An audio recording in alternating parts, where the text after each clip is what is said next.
Hello, welcome to the channel. Halloween is around the corner, and with that comes the festival Shadow of the Mad King.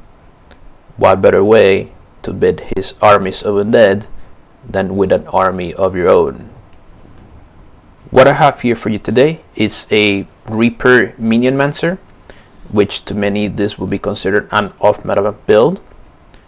In my eyes, this is a very beginner player friendly build that will help you go through the story mode with an ease. It will help you unlock those hero challenges with an ease, and it will be an excellent build to take into the upcoming festival Shadow of the Mad King. For the armor, all our armor is celestial stats with Rune of the Afflicted. Rune of the Afflicted, besides being easy to get, very cheap to get from the trading post for a new player, it complements our build very well, since our two main conditions that we apply are poison and bleeding. For the weapons, a staff will be your primary weapon, and your offset can be either scepter or axe or pistol, whatever you're able to use, whatever you prefer. And as long as you have Warhorn is going to be important for your second set, because it synergizes well with the reliquary speed. During the festival, it is very important that you are able to keep up with the team, because the group is going to be moving very fast, and reliquary speed combined with the swiftness that you get from your Warhorn is going to be able to allow you to keep up with your group. Your weapon stats can either be Carrion or Ritualist. Is up to personal preference.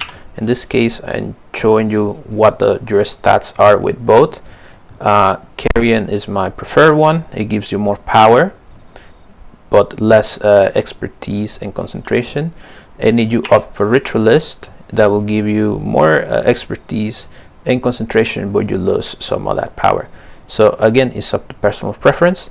For your sigils, I always like to have energy on mines, at least one of them being energy, and then the other one can be an offensive sigil.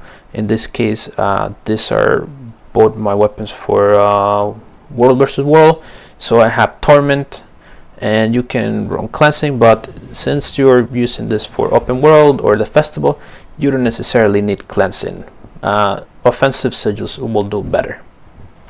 This build is not optimized to be a DPS build. You're not up in any charts with this, but instead this is tailored towards keeping to the theme of being a undead necromancer with its army of minions, and is going to focus on making its minions the strongest they can be, while at the same time being able to support them. And for in the case of the Shadow of the Mad King festival in the labyrinth, being able to provide the boons to your allies while doing a lot of area of effect damage to get maximum credit during the event. In Dead Magic, I opted for Flesh of the Master, Necromantic Corruption, and Dead Nova. Both of these buff our minions, one giving them more health, one giving them more damage. The important one here is Dead Nova. Every time we kill an enemy, we will spawn a Jagged Horror our side for a duration of time, and every time our minion, one of our main minions, die, it will spawn a poison field, which we can further blast to keep spreading poison. In Blood Magic is very self-explanatory. Most of these traits benefit your minions or yourself to siphon life around you or your allies and increasing your healing power. The trait that we care the most is Transfusion. Transfusion allows our staff to become a support weapon and be our main way to provide boons to our allies to get that sweet credit during the Mad King festival. In Reaper, I opted for the traits for maximum area effect damage, focusing in bleeding. Every time we critical hit a chilled opponent, it will spread the chill to nearby opponents. Every time we chilled an enemy, it inflicts bleeding. Every time we strike a chilled foe, it grants us might and life force. And our fears also inflict chill. For our minions, the utilities that we care about is our Shadow Fiend's Hunt. Like I mentioned before, it applies blindness and shield around its target when it teleports, and shield inflicts bleeding. Our Flesh Golem's Charge is an excellent ability for crowd control, and in open world and PvE it will inflict great break bar damage to our enemies. The Blood Fiend just transfers life to you and it heals you. And Rise is a great utility and is based on how many enemies you hit. The more enemies you hit, it will summon Shambling Horrors around you, up to a maximum of 5. Bone Minions, it summons both of them, and then you can detonate them, and it will be a finisher blast. That means that you can have your fields, and you can detonate them. It will blast it. It will leave behind a poison field, which you can further blast again with the other minion. It has a relatively low cooldown, so feel free to blast them every now and then for more condition damage. Like you see in this case, we applied weakness and more poison. And when they die, they leave themselves a poison field behind. It's great synergy.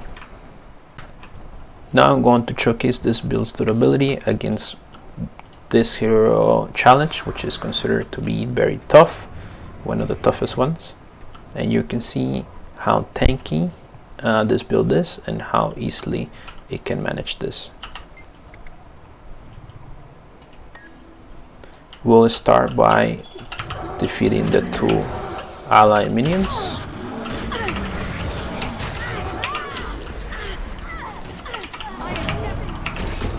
If your Shroud 5 leaves a field, which then you further blast with Soul Spiral.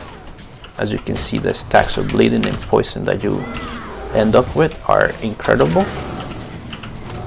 And now it's time to break that bar with our Golem's Charge. And from here on, you can see how many Shambling Horrors we were able to spawn.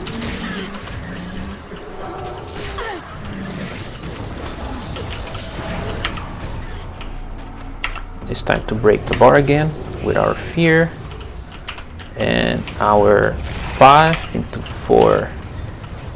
You look at the stacks that you're able to apply. This is going to be great for the festival. You might not have the most DPS, but look at our health. We don't have to worry about our health, even with this challenge, which is supposed to be very tough for newer players.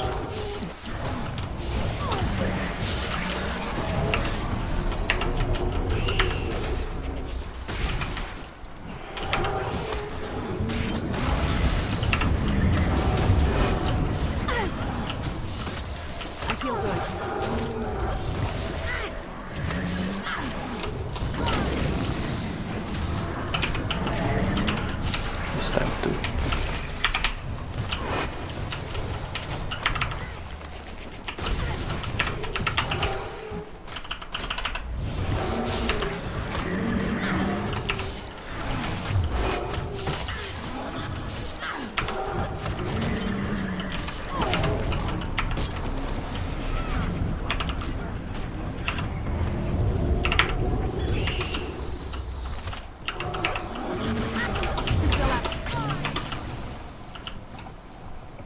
and it's done.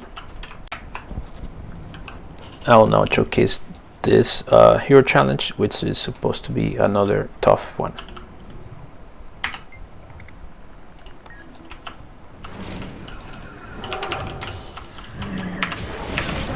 Again, it's very important for us to break that bar.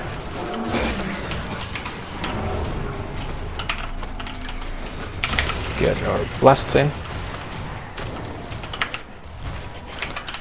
Just keep an eye for when he summons his other minions.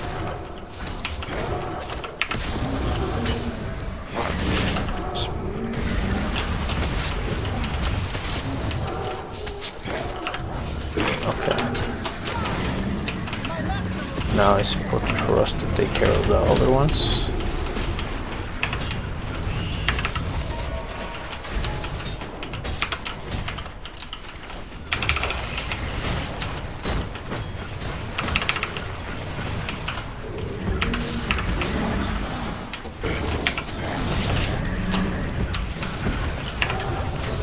Get ready to break the bars.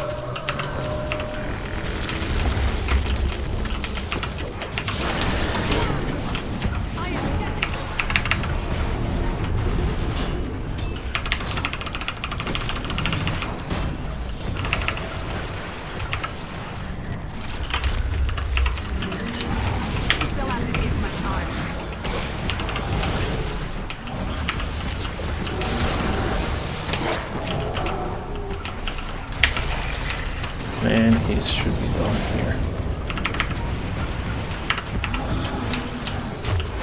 See how easily we recover our health.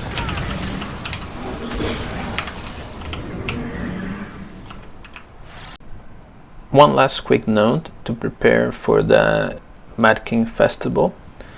Make sure you have enough inventory space. So start preparing your bags, clear as much as you can, because during the event you're going to be getting a lot of drops, and it will be a waste of time for you to constantly have to teleport to a city or a bank and have to clear your bags. Prepare ahead of time, move what you have to do. Just make sure whatever character you're going to be using for the event have plenty of room, because during the first 2 days is when most people will be farming for a very long period of time, and you don't want to have to be wasting time emptying your bags. I hope you give this build a try. Have fun. See you during the event.